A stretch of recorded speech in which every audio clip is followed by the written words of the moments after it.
আজকের জুমার মুসাল্লিয়ান ইকরাম, সর্বাগ্রে আমরা সেই মহান করুণাময় রব্বুল আলামিনের প্রশংসা হিন্দুস্তান নারে তারিফ করি, যিনি আমাদিগকে সমস্ত কাজ কর্ম ফেলে আমরা মসজিদে আসার প্রসার একত্রিত হওয়ার তৌফিক দান করেছেন। তাই সকলে মিলে একবার বলে আলহামদুলিল্লাহ। তারপরে পরে আমাদের ধর্মের গুরু, ধর্মের নেতা, সর্বকালের সর্বযুগের সর্বশ্রেষ্ঠ মহামানব জনাবে মুহাম্মদুর রাসূলুল্লাহ সাল্লাল্লাহু আলাইহি ওয়াসাল্লাম, তিনার প্রতি সহস্র শান্তির ধারা বর্ষিত হোক। আল্লাহুম্মা সাল্লি আলাইহি ওয়া সাল্লিম বারিক আলাইহি। আমি আপনাদের সম্মুখে পবিত্র কালামুল্লাহ সূরাতুল আল ইমরান থেকে একটি আয়াত তেলাওয়াত করেছি। রাসূলুল্লাহ সাল্লাল্লাহু আলাইহি সাল্লামের মুসলিম শরীফ থেকে একটি হাদিস তুলেছি। সেই হাদিস এবং কোরআনকে সামনে রেখে আমি আমার সংক্ষিপ্ত তথ্য বলে বিবরণ তুলে দেওয়ার চেষ্টা করিব ইনশাআল্লাহুল আজিজ। আমার তৌফিক ইল্লা বিল্লাহ, আলাইহি তাওয়াক্কালতু ওয়া ইলাইহি উনীব। সে বিষয় হচ্ছে তা'মুরুনা বিল মা'রুফ ওয়া তানহাউনা আনিল মুনকার, ভালো কাজের আদেশ এবং অসৎ কাজের নিষেধ, বাধা। আমরা জানি যে আল্লাহর নবী সাল্লাল্লাহু আলাইহি ওয়াসাল্লাম এই পৃথিবীতে আসিবার পূর্বে যুগটাকে বলা হচ্ছে আইয়ামে জাহেলিয়াত। সেই যুগের মানুষেরা মত্ত ছিল, রাহাজানি, ব্যভিচার, চুরি, ছিনতাই, ডাকাতি। তাদের মধ্যে ধর্ম বলতে কিছু ছিল না। সেই যুগটাকে বলা হচ্ছে আইয়ামে জাহেলিয়াত, জাহেলিয়াতের বর্বরতার একটা যুগ। কারো ঘরে, কারো বাড়িতে যদি কোনো কন্যা সন্তান জন্মাতো, সেই লোকটা লজ্জায় মুখ দেখাতো না। সেই লজ্জায় তার মুখ অন্ধকারে নিমজ্জিত হয়েছিল। মনে হচ্ছে সে মুখ দেখাতে পারবে না, সমাজে উঠতে পারবে না, সমাজের মুখ দেখাতে পারবে না। সেই নারীগুলোকে জিন্দায় তারা গর্ত খুঁড়ে দাফন করে দিত। সেই যুগটাকে বলা হচ্ছে আইয়ামে জাহেলিয়াতের যুগ। আল্লাহর নবী সাল্লাল্লাহু আলাইহি সাল্লাম তিনি আসলেন, তিনি ইসলামের পরে ইসলামের দাওয়াত দিতে লাগলেন, ইসলাম ধর্মের প্রচার করতে লাগলেন। তিনি ভারতের সামনে, সম্প্রদায়ের সামনে আস্তে আস্তে আস্তে আস্তে মানুষেরা সভ্য জাতি বলে গণ্য হলো। আস্তে আস্তে আস্তে আস্তে মানুষেরা ইসলামের সুশীতল ছায়ার তলে আদেশ তারা প্রবেশ করলো। আস্তে আস্তে তারা সেই রাহাজানি, চুরি, ব্যভিচার, ছিনতাই কে তারা দূরীভূত করে দিয়ে তারা কোরআন এবং সহিহ সুন্নাহকে মনের মধ্যে খুব একতাবদ্ধ ভাবে তারা সেটাকে আঁকড়ে ধরার চেষ্টা করলো। সেটা দাওয়াতের কাজ ছিল কার? সেই দাওয়াতের কাজটা ছিল আল্লাহ রাসূল সাল্লাল্লাহু আলাইহি সাল্লামের। মানুষদেরকে অন্ধকারাচ্ছন্নময় যুগ থেকে ফিরিয়ে নিয়ে এসে তিনি আলোর দিকে নিয়ে যাওয়ার মানুষদেরকে চেষ্টা করছেন। মানে ইসলামের সুশীতল ছায়ার তলে আসার জন্য মানুষদেরকে আহ্বান করছেন, ডাকছেন যে সেই কাজ ভালো নয়, সেই কাজ খারাপ। আল্লাহ পাক রব্বুল আলামিন নবী করিম সাল্লাল্লাহু আলাইহি সাল্লামকে দিয়ে তিনি এই প্রচার শুরু করেছিলেন। তিনাকে আঘাত পেতে হয়েছে। সেই যুগের সাহাবায়ে কেরামরা যারা এই কথাগুলো মেনে নিয়েছে, তারা শুনেছে, মেনেছে, তারা জেনেছে, মেনেছে, তারা জেনেছে, মেনেছে, কোরআনে এই নিষেধ এই আদেশ তারা জেনেছে, তারা মেনেছে, একে এইগুলো কাজ তিনি চালিয়েছেন। একে বলা হচ্ছে দায়ীর কাজ, একে বলা হচ্ছে দ্বীনের দাওয়াতের কাজ তিনি দিয়ে দেন। শুধু দ্বীনের দাওয়াত না, তিনি তাইফের মাটিতে দাওয়াত দিতে গিয়ে তিনি এতই রক্তাক্ত হয়েছিলেন, সে আঘাত, বহুত আঘাত, খারাপ আঘাত, তিনি রক্তাক্ত হয়েছিলেন, মারাত্মক। তিনি ইসলামের জন্য কষ্টকর কোষ্ঠকাঠিন্য তাকে করতে হয়েছে, ইসলামের জন্য, ইসলামকে টেকানোর জন্য। সেই ইসলামকে আমরা পেয়েছি। আজ আমাদের সমাজ থেকে অন্যায় দূরীভূত হয়নি। আজকে আমাদের সমাজ থেকে আজকে ব্যভিচার দূরীভূত হয়নি। আজকে আমাদের সমাজ থেকে নারী জাতি নির্যাতিত সেই থেকে দূরীভূত হয়নি। আজকে মানুষ মদ থেকে দূরে সরে যায়নি। আজকে মানুষ সুদ থেকে দূরে সরে যায়নি। আজকে মানুষ ঘুষ থেকে দূরে সরে যায়নি। মনে হচ্ছে সেই যুগ এখনোই চলছে। বলতে যাচ্ছিলাম, আমার উদ্দেশ্য হচ্ছে এটাই, বলার উদ্দেশ্য হচ্ছে এটাই, মানুষকে অন্যায় কাজ দেখতে গেলে মানুষকে রুখতে হবে। এই জিনিসটা রুখবে কে? এই জিনিসটা রুখবে কারা? এই জিনিসটা আপনাকে বলছি যে আপনার উজুটা ঠিক হলো না, আপনাকে ভালো কাজের আদেশ দিচ্ছেন, আপনি দেখছেন যে আপনি সালাত আদায় করছেন না, না ভাই আপনাকে সালাত আদায় করবেন। এই কাজ কে শিখাবে? এই কাজ কে শিখাবে? আপনাকে যদি বলি যে আপনি আসুন, আপনি বের হন, আপনি দায়ীর কাজটা করুন, আপনি দ্বীনের দাওয়াতের কাজটা দিন, দ্বীনের দাওয়াতি কাজে আপনি নিমজ্জিত হন, লেগে থাকুন, আপনি তখন বলছেন আমি পারি না, আমি পারছি না, আমি এই বিষয়টা জানি না, আমি এই জিনিসটা অবগত নয়, আমি এই জিনিসটা জ্ঞানহীন। আপনি এই কথা বলছেন, কিন্তু এই কথা বলা আপনাকে শোভা পায় না, এই কথা বলা আপনাকে শোভা পায় না। উচিত হবে যে আল্লাহ পাক রব্বুল আলামিনের নবী যিনি এইভাবে করে ইসলামের দাওয়াত দিতেন, খুব নম্রতার সহিত, ভদ্রতার সহিত, একদম নম্রতার সহিত, ভদ্রতার সহিত, আখলাক চরিত্রে, তিনার হৃদয়ে, কোমল হৃদয়ে দিয়ে তিনি ইসলামের দাওয়াত দিতেন। বলতে যাচ্ছিলাম, আপনাকেও দায়িত্ব কাজটা করতে হবে। আমরা যদি আজকে দায়িত্ব কাজ না করি তাহলে আমাদের ভয়াবহ পরিস্থিতি। আজকে আপনাকে দায়িত্ব কাজটা বাড়িতে করুন। আজকে সর্বপ্রথম আপনাকে আপনার পরিবার বর্গকে বাঁচান। আল্লাহ পাক রব্বুল আলামিন কোরআন কারীমের মধ্যে বলছেন, ওয়ানফুসাকুম ওয়া আহলিকুম নার, তোমরা নিজে বাঁচো এবং তোমার আহল তোমার যে খানদানের পরে তোমার লোকেরা রয়েছে তাদেরকে বাঁচাও উত্তপ্ত আগুন থেকে, সেই অগ্নিকাণ্ড থেকে, অগ্নিকুণ্ড থেকে, সেই আল্লাহ পাক রব্বুল আলামিনের দর্দনাক ভয়ানক আযাব থেকে বাঁচান। উদাহরণে চলে আসি, আপনি যদি আপনার পরিবারকে না বাঁচাবেন তাহলে আপনি নিজে বাঁচবেন, আপনার পরিবারকেও বাঁচাতে বলা হচ্ছে। উদাহরণ, আজকে যদি আপনি আপনার ছেলেকে তাদের মধ্যে, ছেলেমেয়ের মধ্যে বেহায়াপনা, ছেলেদের মধ্যে খারাপ কাজ, বাড়ির পরিবেশে আপনার স্ত্রীর মধ্যে বেনামাজি, আপনার স্ত্রীর সততা হয়, আপনার ছেলে মেয়ে তারা না থেকে ভালো করে ইচ্ছা মতো বাড়ির মধ্যে চলাফেরা করছে, আপনি তাকে একবারও বলছেন না। আপনি আগে দায়িত্ব কাজটা আপনি বাড়িতে করুন। আপনি আপনার বাড়ির লোকেদের আগে শুধরিয়ে নিন। আপনার বাড়ির লোকদেরকে আপনি সীমানা কি করুন, আপনি আগে শুধরান। জাস্ট এক্সাম্পল যদি একটা উদাহরণ দেওয়া হয়, ধরেন এই গ্রামের মধ্যে যদি একটা বাড়িতে আগুন লেগে যায়, এই বৈশাখ মাসের দিনে, পানি নাই, ধুলোমার, রৌদ্র, তাপ, উত্তপ্ত দিন, সেই দিনের মধ্যে যদি কারো বাড়িতে আগুন ধরে যায়, আগুন লেগে যায়, তাহলে আপনি আপনার গ্রামের লোক কি আপনারা দেখে থাকবেন? কে দেখে থাকবেন, কে যাবেন না?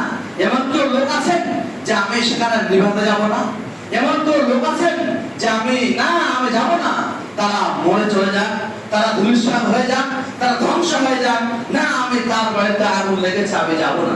আপনি দেখে থাকতে পারবেন না, আপনার মধ্যে একটা রোগ চলে আসবে না, আমি যাই সে আগুনটাকে নিভার চেষ্টা করি, আগুন নেভার চেষ্টা করি।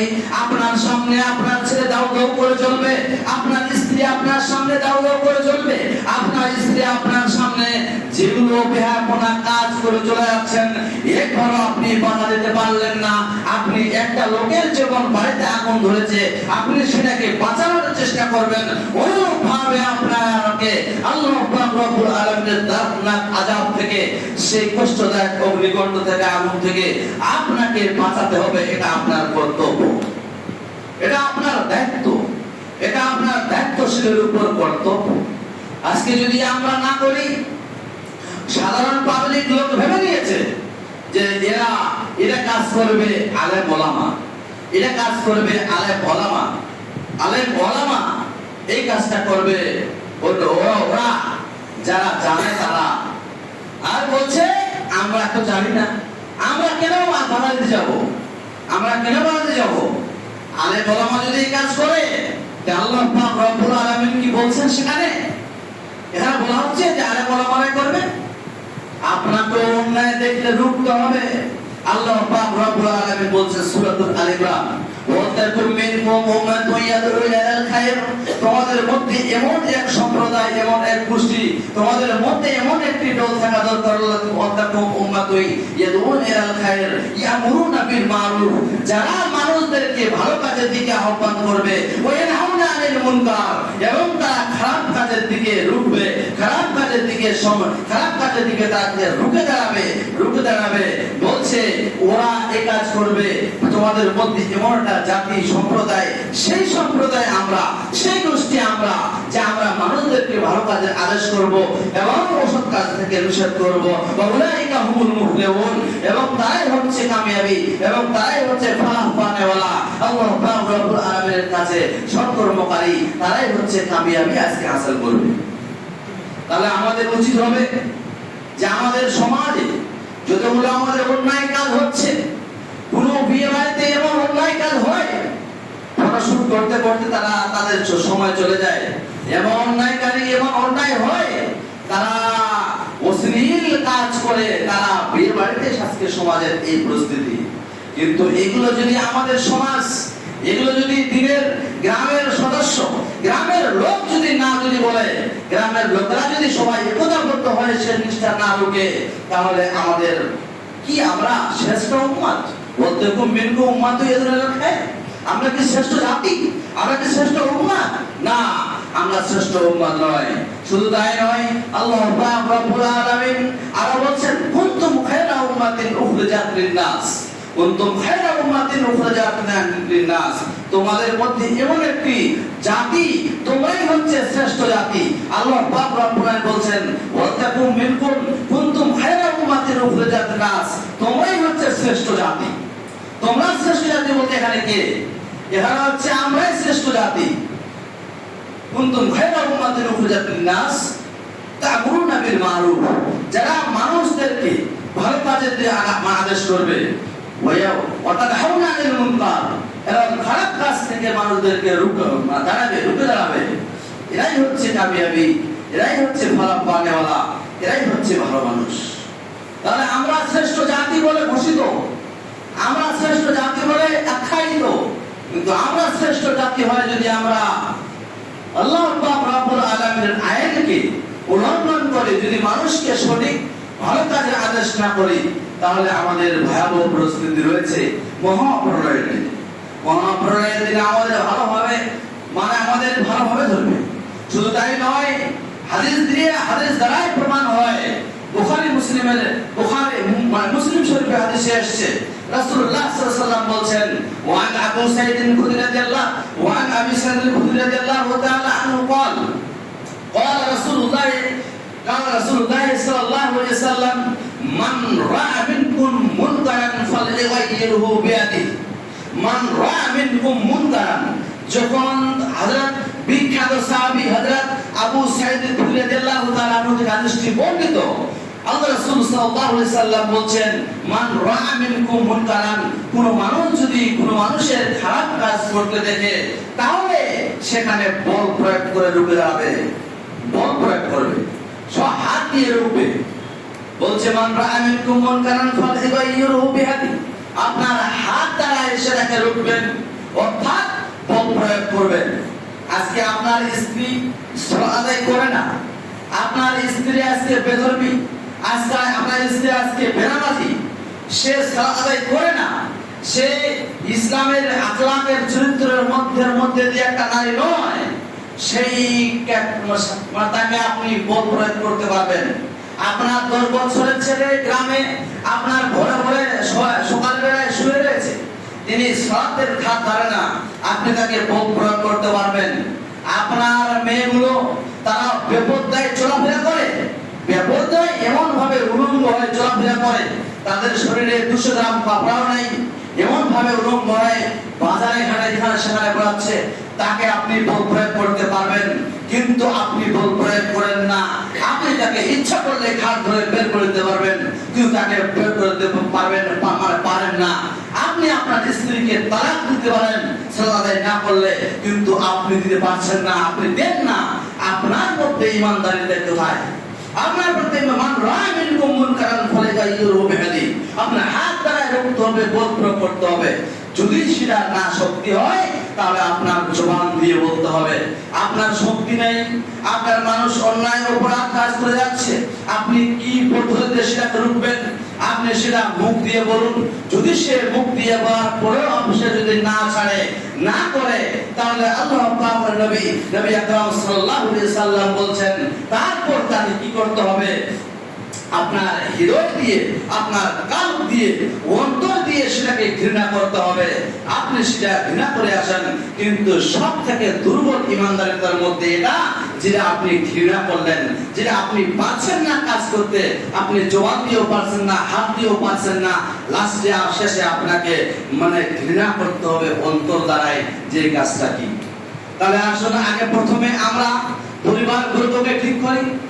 আগে আমরা পরিবার বর্গের মধ্যে যারা, যে পরিবারের সদস্যগুলো আজকে ইসলামের পরিপন্থা অনুযায়ী, ইসলামের নিয়ম কানুন অনুযায়ী চলাফেরা করে না, যাদের মধ্যে দিনদারিতা নেই, যাদের মধ্যে পরহেজগারিতা নেই, যেই সদস্যদের মধ্যে পরহেজগারিতা নেই, সেই সদস্যদের বলা হবে, তারা গার্জিয়ানদের উচিত হবে, তারা সেই দাঁতনাক আযাব থেকে, কষ্টদায়ক আযাব থেকে নিজে বাঁচতে হবে না, আপনার পরিবারকেও বাঁচাতে হবে। তাহলে আপনাকে দায়িত্ব কাজটা করতে হবে, আপনাকে দাওয়াত দিতে হবে, না না তোমার এই কাজটা করা ঠিক হবে না, আপনি এই কাজ করবেন। তার প্রমাণ হচ্ছে আল্লাহ পাক রব্বুল আলামিন সূরা লুকমান খান, সেখানে আল্লাহ পাক রব্বুল আলামিন বলছেন, লুকমান নামে একজন ব্যক্তির নাম, তিনি খুব মহাপাত্র, আল্লাহ পাক রব্বুল আলামিনের কাছে প্রিয় লোক ছিলেন। লোকটা ছিল কালো কুৎসিতে। সেই লোকটা বলছেন, ইয়া বুনাইয়া, ইয়া বুনাইয়া আকিমিস সালাহ, হে আমার পুত্র সন্তান, হে আমার সন্তান সন্ততিরা, তোমরা শুনে নাও, আকিমিস সালাহ, তোমরা নামাজ, তোমরা সালাত আদায় করো, তোমরা সালাত আদায় করো, তোমরা নামাজ প্রতিষ্ঠিত করো। লোকমান হাকিম তার ছেলেদেরকে বোঝাচ্ছে, শুধু সালাত নয়, শুধু সালাত নয়, তিনি আরো বলছেন, ইয়া বুনাইয়া লা তুশরিকু বিল্লাহ, ইয়া বুনাইয়া লা তুশরিকু বিল্লাহ, ইন্নাশ শিরকা লাযুলমুন আযীম, হে আমার ছেলেরা, হে আমার সন্তানেরা, তোমরা শিরকের মতো গুনাহ থেকে দূরে সরে থাকো। সব থেকে শিরক হচ্ছে বড় জুলুম, সেই জুলুম থেকে তোমরা দূরে সরে থাকো। লুকমান হাকিম তার ছেলেদেরকে কিভাবে বাধা দিচ্ছে শিরক থেকে? লুকমান হাকিম তার ছেলেদেরকে নামাজের আদেশ দিচ্ছেন। আপনি একজন উৎকৃষ্ট, আপনি একজন ভালো বাড়ির গার্জিয়ান হওয়ার সত্ত্বেও আপনি একবারও মুখ দিয়ে বললেন না আপনি নাকি জান্নাত দখল করবেন, আপনি নাকি জান্নাত দখল করবেন, আপনি নাকি জান্নাতে প্রবেশ করতে যাচ্ছেন। নচেত হবে না, কোনোদিন হবে না। আপনি চলে আসুন, আপনার পরিবার বর্গকে ঠিক করান। নিশ্চয়ই আপনি দায়ের কাজটা আগে, আপনি দায়ের কাজটা, দাওয়াতের কাজটা আগে বাড়ি থেকে চালু করুন, আগে বাড়ি থেকে স্টার্ট করুন। নিশ্চয়ই আপনার কথা শুনবে। আপনার কাছে আপনি তাকে টাকা দিচ্ছেন, পয়সা দিচ্ছেন, সুন্দর করে তাকে বোঝাতে হবে, তাকে মানে ভদ্রতার সহিত নম্রতার সহিত বোঝাতে হবে। আল্লাহর নবী সাল্লাল্লাহু আলাইহি সাল্লাম যদি ভদ্রতার সহিত নম্রতার সহিত মানুষদেরকে না ডাকতেন, মানুষেরা আস্তে আস্তে সবাই দূর সরে যেত, তারা ইসলামের সুন্দর শেখাতে আসতো না। এর প্রমাণ আল্লাহ পাক রব্বুল আলামিন বলছেন, ফাবিমা রাহমাতিন মিনাল্লাহি লিনতা লাহুম ওয়ালাউ কুনতা ফাসান গালিজাল কলবি লানফাযু মিন হাওলিক লানফাযু মিন হাওলিক। আল্লাহ পাক রব্বুল আলামিন বলছেন, আল্লাহ পাক রব্বুল আলামিন বলছেন, হে নবী সাল্লাল্লাহু আলাইহি সাল্লাম, তোমার হৃদয়কে আমি এত নম্রতা ঢেলেছি, তোমার হৃদয়কে, তোমার কলিজাকে আমি নম্রতার ভদ্রতার সহিত দিয়ে তোমার দিয়েছি, নম্রতার সহিত তোমাকে সৃষ্টি করেছি। আপনি যদি এইভাবে করে মানুষদেরকে সৎ কাজের আদেশ না করতেন, নম্রতার ভাষায় মানে ভালোভাবে মানে কোমল হৃদয় দ্বারা মানে হিকমা দ্বারা যদি আপনি যদি না ডাকেন, লোকেরা তোমার সামনে আস্তে আস্তে আস্তে আস্তে কেউ ভিড়বে না, সবাই দূরে সরে যাবে। তাহলে মানুষদেরকে ডাকতে হবে হিকমার সহিত, মানুষ সত্যি ডাকতে হবে মানে কোমলতার সহিত, মানুষদেরকে ডাকতে হবে মানে খুব নম্র ভাষা দিয়ে ইসলামের সুস্থিরে আসার জন্য। প্রথমেই আপনাকে চিন্তা করতে হবে যে আমার দায়িত্ব হচ্ছে আমার পরিবার বর্গকে আমি বাঁচাবো কি করে। সেখান থেকে আপনি দাওয়াতের কাজটা চালু করতে পারেন। দাওয়াতের কাজ আমাদের জন্য একান্তই প্রয়োজন। আমরা শ্রেষ্ঠ জাতি বলে ঘোষিত হয়েছি, এর প্রমাণ আল্লাহ পাক রব্বুল আলামিন কোরআন কারীমের মধ্যে দিয়েছেন। তাহলে আপনি আমি যদি আমাদের ছেলেমেয়ে থেকে যদি আমরা কাজকর্মে সব থেকে লিপ্ত করাই, সবসময় লিপ্ত করা, ঠিক আছে কাজ করতে হবে, রুচি আমাদের দরকার, আমাদের পেট আছে নিশ্চয়ই রুচি দরকার, সেই রুচির সাথে সাথে আমাদের আজকে উচিত হবে যে দাওয়াতি কাজটা, সে তুমি যেখানে থাকো, পাঞ্জাব থাকো, হরিয়ানা থাকো, দিল্লি থাকো, সে যেখানেই যে রাজ্যতে পরিযায়ী শ্রমিক হিসাবে কাজ করতে চাও না কেন, তাদের উচিত হবে তারা যেন ইসলামিক পরিপন্থায় চলে, ইসলামিক আইন কানুনে চলে। আজকে এমন প্রমাণ আছে যে মুসলমানের ছেলে তারা এমন রাজ্যে গিয়ে কাজ করে, তারা ছিঁড়া ফাটা সবকিছু খেয়ে নেয়, এমনও প্রমাণ রয়েছে। আমি দেখেছি, চাক্ষুষ প্রমাণ আছে যে দেখেছি আমি, তারা আজকে অন্য ধর্মের লোকদের সঙ্গে মিশে গিয়ে তারা সমস্ত কিছু করছে, সমস্ত কিছু কাজ বেহাপনা কাজগুলো তারা আজকে সেখানে চালাচ্ছে। আপনার উচিত হবে যে তুমি যেখানে থাকো না কেন, ইসলামের পরিপন্থা অনুযায়ী, ইসলামের প্রাথমিক পর্যায়ের দিকটা লক্ষ্য করে আপনাকে চলতে হবে। এটাই আমাদের মুসলমানদের, আমাদের মুমিন মুত্তাকিদের প্রয়োজন এবং উচিত হবে। আল্লাহ পাক রব্বুল আলামিনের কাছে দোয়া করি, মহান করুণাময় রব্বুল আলামিন যেন আমাদেরকে সবাইকে দাওয়াতের কাজটা আজকে আমরা করতে পারি। আজকে আপনার স্ত্রী, আপনার কন্যা খুব বেহায়াপনা, তারা পর্দাটাকে দূরে সরে দিয়ে তারা আজকে বেহায়াপনার মতো চলছে পৃথিবীর বুকে। সেই জিনিসটা আপনাদের লক্ষ্য করুন, বলুন যে তুমি যেখানে বের হবে সেই জায়গাটাতে তুমি হিজাব করবে, তুমি হিজাব পরে সেখান থেকে চলে যাবে। তুমি কমসে কম আবরু, তার নিজের যে আবরু রয়েছে, নিজের যে মানে শরীরের যে শরীর সেটাকে ঢাকানোর জন্য এর প্রমাণ আল্লাহ পাক রব্বুল আলামিন কোরআন কারীমে একাধিক জায়গায় বলছেন যে মহিলাদের পর্দা ফরজ রয়েছে। আপনি সেটা দায়িত্ব, আপনার সে দায়িত্ব, আপনি সেখান থেকে আপনি তাদেরকে বলুন, তারা নিশ্চয়ই ধরবে, নিশ্চয়ই আপনার কথা মতো তারা চলার চেষ্টা করবে। আল্লাহ পাক রব্বুল আলামিন দোয়া করি, আল্লাহ পাক রব্বুল আলামিন যেন আমাদেরকে এগুলো কথা বোঝার এবং দাওয়াতি কাজটা আমরা বাড়ি থেকে সমস্ত পরিবার পর্যন্ত যে আমরা শ্রদ্ধার দিকে আকৃষ্ট করতে পারি, নিয়ে আসতে পারি। একবার সকলে বলুন আমিন। আল্লাহুম্মা আনসুর মান নাসারা দীনান মুহাম্মদ।